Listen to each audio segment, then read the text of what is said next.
Boa noite, gente. Eu sou a Micaela, acho que todo mundo já me conhece, porque a professora pega muito no meu pé, e o Walter também. A gente vai falar sobre o Museu de Zoologia. A nossa ideia inicial era falar sobre o Museu do Louvre, mas a gente pesquisou, a gente não achou nenhum roteiro que fosse muito interessante ou que cativasse bastante a gente. E aí a gente decidiu fazer o de zoologia. Eu já visitei ele no ano passado e o grupo todo se interessou também porque é um museu muito legal. O nosso grupo é composto por mim, pelo Gabriel Keller, pela Jana e pela Franciele, pelo Nicolas Labiapari e pelo Wesley. Acho que eu não esqueci ninguém. Esse é o museu. Ele está localizado na Zona Sul de São Paulo. Na Zona Sul de São Paulo, no Ipiranga, é bem pertinho da estação do Alto do Ipiranga. É uns 15 minutos caminhando. E ele começou a ser montado, o acervo dele começou a ser montado em 1890. Foi junto com o Museu Paulista, o que a gente conhece muito bem como o Museu do Ipiranga. Ele é do ladinho do Museu do Ipiranga, não dá nenhuma quadra. O Museu do Ipiranga é logo onde está aparecendo agora, ali um pouco para trás. E aí, quando começaram a transformar o local do Museu do Ipiranga em museu, chegou várias coleções de história natural e tinha uma seção de história natural dentro do Museu do Ipiranga e decidiram que, como eram muitas coisas, decidiram fazer um prédio para abrigar toda essa coletânea que tinha já. E a gente pensou numa visita indicada para crianças de 8 a 12 anos, 13 anos, porque eu acho que é muito interessante por ter animais, por ter fósseis, vocês vão ver, por tratar também de temas como preservação ambiental, biodiversidade. E um dos objetivos é tratar da preservação ambiental, que é o que eu já comentei, né? Então, acho que é isso. A entrada do museu, a gente vê uma grande biodiversidade logo de cara. Tem um jacaré ali no canto, embaixo, tem várias aves, tem um urso, tem uma ilhama, tem vários animais. Aí pode ir para a bolinha da direita. Da direita não, da esquerda, desculpa. Aqui está depois da catraca. Como vocês estão vendo, o museu está disponível para visita virtual. É bem interessante. Bom, então, nesses quadros, eles comentam um pouco sobre biodiversidade, tanto da raça humana, tanto da espécie humana, quanto de outras espécies. Falam que a biodiversidade acontece por conta da diversidade de espécies que tem aqui no planeta. O Brasil é responsável por 20% da diversidade que existe no planeta inteiro, então a gente é bem rico em diversidade animal. E aí, nessa parte, ele comenta justamente sobre isso, sobre os animais. Aí tem várias partes que está indicando todos os animais que estão aí expostos. Aí, nessa parte aqui, ele comenta um pouco sobre os insetos. Ele comenta que há uma grande variedade de insetos, principalmente, se eu não me engano, de besouro, que é o que ele fala aí, entre 5 e 10 milhões, e apenas 1 milhão foram catalogados e identificados até hoje. Então, é muito grande essa diversidade. Mas aí também tem o Vitrô comentando também sobre outras espécies de animais. Pode ir para a bolinha de moluscos, né, nesse caso. Aí pode ir para a bolinha também à sua esquerda. Aí aqui a gente tem uma parte que ele comenta sobre as diferentes espécies de cachorros. Nessa parte que tem os crânios, ele é uma parte que informa sobre como os cachorros descenderam dos lobos e formaram diferentes espécies a partir disso. Pode virar 180 graus, por favor. Esse é um principal animal que, quando eu fui nesse museu, eu fiquei chocada. É um caranguejo-aranha. Ele é real. Ele existe no Japão, no Oceano do Japão Pacífico, e ele chega a 4 metros, mas ele é bem levinho, chega a 20 quilos. E eu fiquei impressionada, gente, é gigante, é realmente gigante. Então, é assustador. Eu vi pessoalmente, eu fiquei, meu Deus do céu, como isso é possível? E ele não faz mal a ninguém, ele come, tipo, dejetos que tem no fundo do oceano, né? Então é tranquilo. Pode virar, Walter, por favor? Dentro da salinha, por favor. Aqui é só para comentar sobre os dioramas, né? Que é o que vocês estão vendo aí dentro dessa caixa, que é a simulação do ambiente do animal e utilizando a técnica de taxidermia. É a simulação que acontece do ambiente e eles colocam o animal, a pele do animal, né? Era bem famoso antigamente, agora caiu um pouco em desuso pelos museus. Eles colocam a pele do animal e colocam ele no ecossistema referente ao que ele vive geralmente. Aí pode sair, vai para frente do dino. Ali no cantinho da direita, eu ia só comentar que tem essa parte comenta sobre a evolução dos animais, que eles sempre se originam de um antecessor em comum e daí muda as espécies. E daí é um museu que trata bastante do processo evolutivo também da biologia, então por isso que é tão interessante para levar as crianças. Eu acho que eu já falei até demais. Agora é a Jana. Obrigada, Mica. Boa noite, gente. A gente trouxe esse museu, acho que pode ser interessante também, porque saiu esses dias uma notícia do Museu em Itatiba, do Museu de História Natural, do Zooparque, que todos nós ficamos interessados em visitar. A gente montou um grupo aqui sobre ciência e cultura, e aí, só que esse museu é muito novo, a gente ainda não tem nenhuma visita virtual lá, e lembramos desse museu, a Mica lembrou desse museu, que apesar de ser... Eu sou praticamente vizinha, já fui muitas vezes no Museu do Ipiranga e nunca vi esse museu, não tinha conhecido ele. E a ideia um pouco era a gente trazer essa questão do dinossauro. Se o Walter conseguir chegar na bolinha da frente desse primeiro dinossauro, eu vou usar todos os meus conhecimentos aí de dinossauros, eu sou quase uma dinossauróloga. Esse primeiro dinossauro é um Carnotauro, tá? Ele é um dinossauro que viveu no Cretáceo, que é de 150 milhões de anos atrás a 66 milhões de anos atrás. A gente não está presencialmente, mas ele parece... esse museu é bem alto, assim, o pé direito do museu é alto, então, e ele parece um bicho bem grande. E, assim, a ideia da gente trabalhar com crianças e dinossauros tem um apelo muito grande com crianças. Teve uma notícia até que eu li esses dias falando que crianças que gostam de dinossauros são mais inteligentes. Então, é bom eu começar a aprender sobre dinossauros. O segundo dinossauro, ele é um Velociraptor. E ele é pequenininho, ele tá pequenininho aí, mas não é pequenininho, tá? Segundo as minhas fontes, ele é o dinossauro do Jurassic Park que ataca todo mundo, tá? Então ele é um dinossauro inteligente. Ele é parente desse primeiro dinossauro que a gente apresentou aí. Ele também é do Cretáceo e ele era caracterizado por uma plumagem bonita e tal. Aí, se você... é que tinha um museu, se você olhasse bem para cima, tinha um bichinho pendurado. Que era a anhanguera. E ele era adaptado ao voo. E é interessante que nessas bolinhas, esses vizinhos, alguns têm os desenhos das projeções, o que seriam os dinossauros e tal. Explica um pouco da época, dá um nome. O Walter trouxe um aí, que é sei lá, eu não ensaiei o nome desse. Mas todo museu apresenta alguns fósseis, apresenta alguma coisa assim.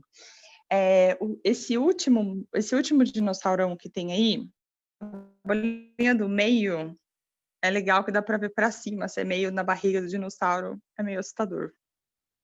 O que a gente achou interessante de trazer esse museu para trabalhar com crianças que, assim, os dinossauros não existem mais. E aí, como é que a gente sabe que eles existiram? Então, a gente não vê. Então, como é que a gente faz para saber coisas? Como é que a gente faz para imaginar como que era um dinossauro a partir de fósseis que a gente tem, a partir de...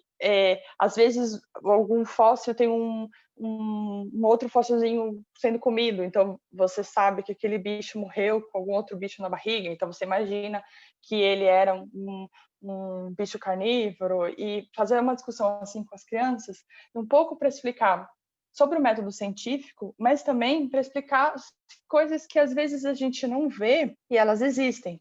Então, quando a gente pode fazer um paralelo para a física também, que a gente tem coisas que a gente não vê e elas existem. Por exemplo, a gravidade, a gente pode medir ela, a gente pode sabe que as coisas caem, mas é difícil quando você vai explicar isso, a gente só sabe que ela está lá. Então, tem outras coisas também, por exemplo, quando a gente fala sobre elétrons na física, você fala, poxa, como é que é uma coisa tão pequena, que não é um bicho, e como é que a gente sabe que existe, como é que a gente calcula a massa e tal.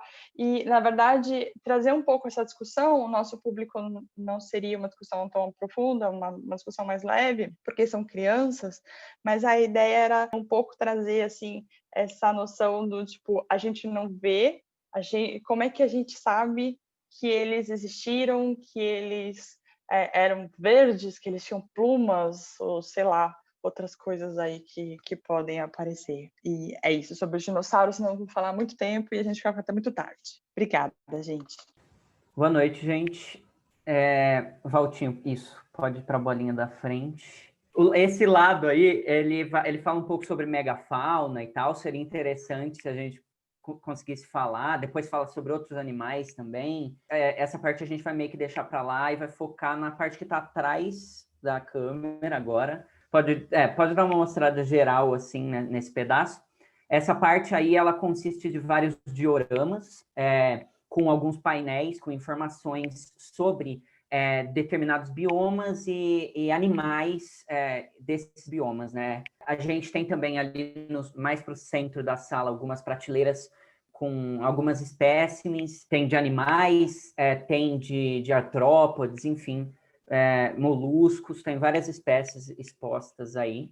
Na verdade, para falar sobre ecossistema, a gente tem que entender, né? Eu não lembro muito bem se a Mica falou lá no começo, mas o Brasil ele contém 20% da biodiversidade planetária. E isso se dá, né, por causa basicamente da localização geográfica dele. Ele fica entre os dois trópicos, né? Nessa região você tem condições específicas de clima, condições de dinâmica sazonais, condições de relevo que propiciam, ao longo de todo o globo, a existência da maior biodiversidade do mundo, né? Não só no nosso país. As regiões que possuem que estão entre os trópicos, estão na região tropical. A questão é que o Brasil é um país com muito território, né? Então, e é um território que está em grande parte nessa região tropical, então ele é chamado de um país, de uma região mega diversa, por esse motivo. E essa megadiversidade, ela se manifesta de várias maneiras, e uma delas é através, especificamente,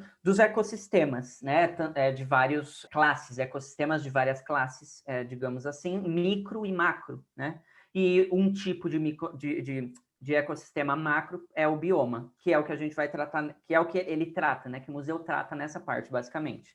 Assim, só para dar um disclaimer, né? Eu sou físico, as coisas que eu vou falar são mais coisas que eu pesquisei, não são coisas que eu estou me formando, nem nada do tipo. Obviamente, um profissional da licenciatura de ciências da natureza, de biologia, enfim, poderia tratar de questões mais interessantes, poderia tratar sobre a fauna especificamente, falar melhor sobre animais, sobre as características desses animais. E também nesse sentido, para me guiar um pouco, eu fui atrás da BNCC, do ensino fundamental, mais porque é algo atual que está em vigência, né? Fui dar uma olhada lá. Então, por exemplo, só nesse pedaço aí a gente tem o tratamento de algumas habilidades, eu selecionei algumas de várias que se encaixariam aí, obviamente, mas a gente tem, por exemplo, uma habilidade da BNCC para o terceiro ano do ensino fundamental, que foca em características e desenvolvimento dos animais. Então, um professor preparado poderia tratar muito bem disso no momento, com os animais que estão em exposição nesses dioramas. A gente tem também para o sétimo ano, que é mais ou menos, né, entre o terceiro e o sétimo, é mais ou menos o range que a gente selecionou, de 8 a 12 anos, por aí. A gente tem algumas habilidades que também pedem questões sobre os ecossistemas em si, brasileiros, né, nacionais, sobre sua fauna e flora, e também sobre os impactos que um ecossistema tem no outro, impactos que eventos naturais e eventos, e pela ação humana tem também sobre esses ecossistemas, enfim, o 7º ano trata bastante sobre isso. E eu peguei também uma habilidade que trata mais sobre uma habilidade do 9º ano, né? Mais crianças um pouco mais velhas, mas mesmo assim eu achei interessante a gente trazer, porque de certa forma, né? Várias vezes o Menezes já deu algumas palestras sobre a BNCC, ele sempre fala que é uma coisa que é específica para determinados anos, mas ela abrange, de certa forma, todo o ensino, né? A gente tem para o 9º ano, no caso, o pedido de tratamento sobre conservação e preservação de biodiversidade, né? E do patrimônio nacional, consequentemente. Então, eu acho interessante a gente manter essas coisas em mente nesse pedaço. Ô, Walter, você pode ir no primeiro, lá no começo, por onde você entrou. Enfim, eu já vou falando um pouco sobre. Ela basicamente é o diorama da floresta amazônica. E, bom, obviamente, todos os biomas, eles têm você tem uma possibilidade muito forte de se falar sobre o clima, né? É uma coisa que surge muito facilmente. Mas eu acho interessante a floresta amazônica e a Mata Atlântica, nesse sentido desses biomas brasileiros que são tratados aí, porque elas têm essa parte da interação entre biomas, né? Não tem como você falar não só sobre o clima dos biomas próprios desses biomas, mas também sobre como esses biomas interagem uns com os outros. A gente tem a floresta amazônica como esse bioma que interage entre biomas, então já puxa daquela habilidade específica da BNCC sobre impactos dos ecossistemas e nos ecossistemas, mas nesse sentido ele dá essa ideia de classificação e hierarquização. Basicamente, a Amazônia é muito importante nessa questão da produção dos rios voadores, né, que tem relação com as dinâmicas pluviais de todo o país, enfim, é um tema que dá para abordar muito fortemente, né? A Mata Atlântica também eu coloquei no sentido de que ela é muito importante na sua interação, né, sua interface interativa com todos os outros ecossistemas do país, então também é um bioma que dá para aproveitar bastante nesse sentido de discussão e de tratamento. Outra coisa, é interessante eu dizer que eu vou falar sobre coisas que seriam interessantes se extrapolassem as imediações do museu, né? Se pudessem ser levadas para a sala de aula, no sentido de que a BNCC, por exemplo, ela diz que o foco né, das competências dela tem que ser no letramento e na alfabetização científica, assim como o entendimento, né, dessa dinâmica da ciência-sociedade, né, ciência-cultura. Então, pensando nisso, a gente pode ver algumas características que, principalmente nesse ano, seriam extremamente importantes de serem discutidas e interessantes de serem discutidas, né, que trazem essa interação entre ética, política e ciência. Eu falei sobre a questão pluvial, mas, por exemplo, uma coisa triste, mas que é importante a gente discutir, é a questão do fogo, né? O fogo na floresta amazônica tem aumentado a presença, né? Sua presença tem aumentado nesses últimos anos, e principalmente em 2020. A gente tem, os dados do INPE mostram que os focos de incêndio já são maiores do que ao longo do ano passado inteiro, e, né, isso já extrapolou. E da onde, né, surge esses incêndios, por exemplo, esses focos de incêndio que vêm aumentando? Vem do desmatamento, outra questão que é super importante de ser abordada, né? Como a Anne Alencar, do IPAM, do Instituto de Pesquisa Ambiental da Amazônia, disse, não existe incêndio natural na Amazônia. Isso não é uma coisa possível de acontecer. Todos os incêndios eles dependem de um riscar de fósforos, como ela disse. E o desmatamento ele está intrinsecamente relacionado com isso, porque você desmata, você inicia projetos agropecuários, você inicia minerações ilegais, e isso, enfim, a presença humana cria essa situação de aumento não só do desmatamento, mas dos focos de incêndio, né? O desmatamento, nesse sentido, alguns dados que a gente pode trazer é que do INPE, que em 2019 o desmatamento já tinha atingido a área do Líbano inteira, na Amazônia, e já era 50% maior do que em 2018. Em 2020, você já teve um aumento de 34% com relação a 2019, então está aumentando muito. Quais são os impactos que isso tem para a questão dos rios voadores, para a questão da influência que a maior floresta tropical do mundo, a maior floresta pluvial do mundo tem, não só no Brasil, nos biomas brasileiros, mas no restante do mundo, é uma coisa que é fantástica de ser abordada, né? Obviamente são coisas também mais claras que eu, como alguém que não é um estudante da área especificamente de licenciatura em ciências, etc., são coisas que me surgiu mais claramente a visão. Enfim, também política no sentido de que, né, como que a gente fala sobre o governo, como isso é interessante para o ensino fundamental, quais são as ações que o governo está tomando, etc. Ô, Walter, você pode passar para a próxima bolinha ali na frente. Esse é o Pantanal, basicamente. Bom, continuando nessa questão, né, eu já falei um pouco sobre como um professor poderia tratar mais desses dioramas de uma forma mais geral ou específica no sentido de fauna, flora. E assim, a questão do Pantanal, por exemplo, que a gente sabe também que seria muito interessante ser discutida com o ensino fundamental, também com o médio, mas nesse sentido focado no que a gente está pensando aqui, no range que a gente está pensando, são também os incêndios do Pantanal. Todo mundo está sabendo, né? O IBAMA, por exemplo, informou que já no mês passado, mais ou menos, já tinham 2 meses, mais ou menos, de queimadas, 3,9 milhões de hectares já haviam sido queimados, o que corresponde a 26% do bioma completamente destruído, informações do IBAMA.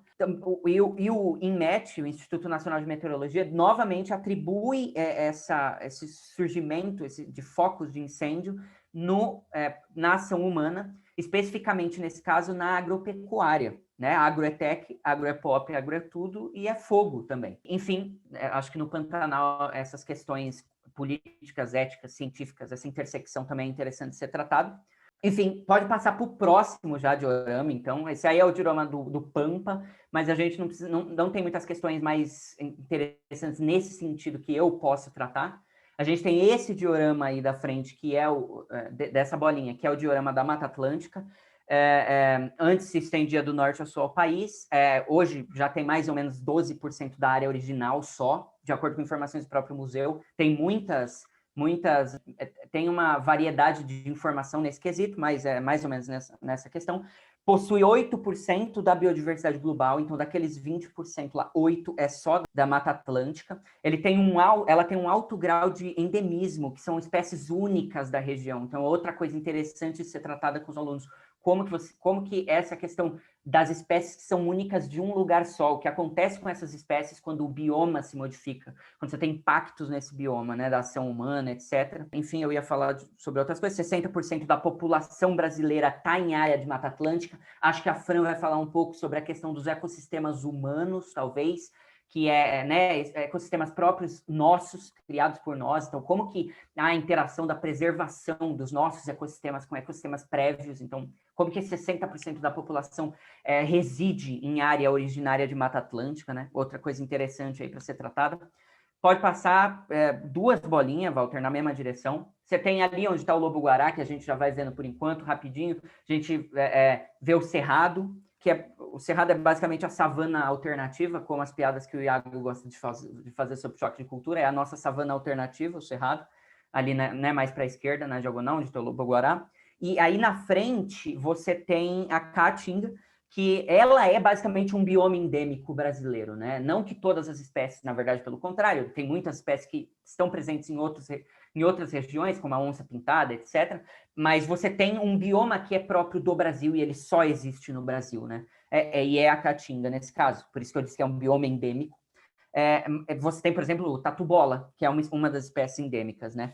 Ela está sofrendo de desertificação também pela ação humana, também é um tópico que pode ser tratado. E os próximos 2 dioramas falam sobre as regiões aquáticas, basicamente, biomas aquáticos, tanto de água salgada quanto de água doce, mas a gente não precisa falar muito sobre eles. Eu pretendo botar no fórum lá as fontes todas que eu usei, do INPE, etc., as notícias que eu li, eu boto tudo no fórum depois. Fran, segue. Walter, clica na bolinha mais para a direita, isso aí vira para a esquerda. E no cantinho esquerdo a gente vê crânios da espécie humana, né? E a principal característica da espécie humana é alterar o ambiente para sua própria adaptação.